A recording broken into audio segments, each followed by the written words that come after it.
আউযু বিল্লাহি মিনাশ শাইতানির রাজিম। বিসমিল্লাহির রহমানির রহিম। ক্বালা রাব্বি ইশরাহ লি সাদরি ওয়া ইয়াসসির লি আমরি ওয়াহলুল উকদাতাম মিন লিসানি ইয়াফকাহু কওলি। আসসালামু আলাইকুম ওয়া রাহমাতুল্লাহি ওয়া বারাকাতুহু। আজকের যুগের ব্রাহ্মণদের খেদমতে জাতির পিতা ইব্রাহিমের যে বক্তৃতা কোরআনে ছিল, সেই বক্তৃতা আমি বাংলাদেশি সেবা পার্টির পক্ষ থেকে রাখতে চাই। আর বিশেষ করে ওই সমস্ত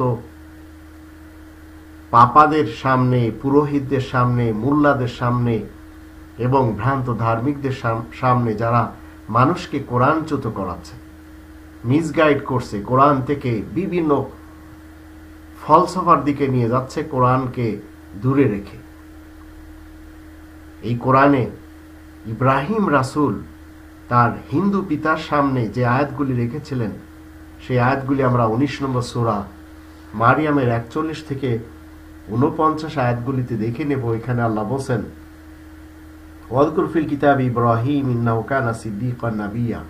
এই কিতাবে ইব্রাহিমের কথা উল্লেখ রয়েছে, নিশ্চয় ইব্রাহিম সত্যবাদী নবী ছিল। ইয ক্বালা লিআবিহি ইয়া আবাতি লিমা তা'বুদু মা লা ইয়াসমাউ ওয়া লা ইউবসিরু ওয়া লা ইউগনি আনকা শাইআ।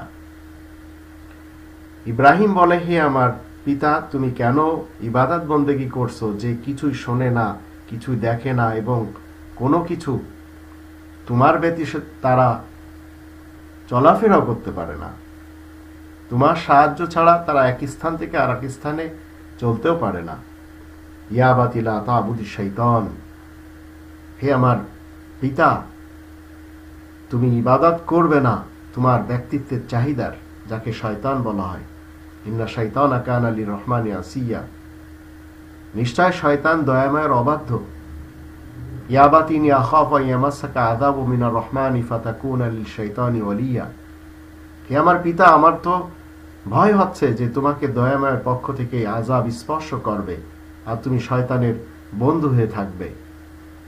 ক্বালা রাগিবুন আনতা আন আলিহাতি ইয়া ইব্রাহিম। এই কথাগুলি শোনার পর পিতা তার ছেলেকে বলছে, তাহলে তুমি কি আমার উপাস্য এবং ঠাকুরদের, দেবদেবতাদের থেকে, এই পীর পুরোহিতদের থেকে আমাকে বিমুখ করতে চাও? যদি তুমি নিবৃত্ত না হও তবে আমি তোমাকে পাথর মেরে শেষ করে দেব আর তুমি চিরদিনের জন্য আমার নিকট থেকে দূর হয়ে যাও। ক্বালা সালামুন আলাইক। পৃথক হওয়ার সময় তিনি বললেন, তোমার প্রতি সালাম। সাস্তাগফিরু লাকা রব্বি।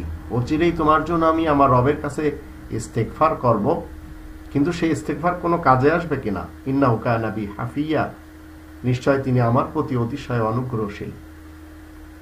ওয়া আ'তাযিলুকুম মা তাদউনা মিন দুনিল্লাহি ওয়া আদউ রাব্বি আসা আল্লা কুনা বিদুআই রাব্বি শাকিয়া। আর আমি তোমাদের সেই সব উপাস্য ঠাকুর, দেবদেবতা, পীর পুরোহিত, এদের সবার থেকে বিমুখ হয়ে তোমরা যাদেরকে ইবাদত করে যাচ্ছ, প্রার্থনা করে যাচ্ছ, যাদের কাছে তোমরা নিজেদের সমস্ত কিছু চেয়ে যাচ্ছ, আমি তাদের থেকে পৃথক হয়ে আমি আমার প্রতিপালকের দিকে চলে যাচ্ছি। আর আমার প্রতিপালক আমার আহ্বান শুনবেন আর আমি কখনো ব্যর্থকাম হব না। ফালাম্মা আতাযালাহুম মা ইয়াবুদুনা মিন দুনিল্লাহ ওয়া হাবনা লাহু ইসহাক ওয়া ইয়াকুব ওয়া কুল্লান জাআলনা নাবিয়্যা। তারপর সে তাদের থেকে যখন আলাদা হয়, যাদেরকে আল্লাহ ব্যতীত অন্যদের কাছে যারা পূজা পাঠ করত, প্রার্থনা করত, মান্যত করত, এদের থেকে আলাদা হওয়ার পরে আল্লাহ বলছেন যে আমি তাকে ইসহাক এবং ইয়াকুব দান করি আর প্রত্যেককে আমি নবী বানাই। এখন আপনাকে এবং আমাকে আজ এই জাহিলি যে যুগ হয়ে আছে, এই জাহিলি যুগে সব ধরনের পাপাদের, পুরোহিতদের, ঠাকুরদের, মুল্লাদের, পীরদের এবং গদ্দিনসীনদের থেকে আলাদা হয়ে কোরআনের দিকে আসতে হবে। যদি না আসতে পারেন তাহলে ঠিক সেইভাবে আপনি ভ্রান্তদের অনুসারী হয়ে গেলেন, যেভাবে অতীতে মানুষ ভ্রান্তদের অনুসারী হয়ে দোজখে চলে গেছে।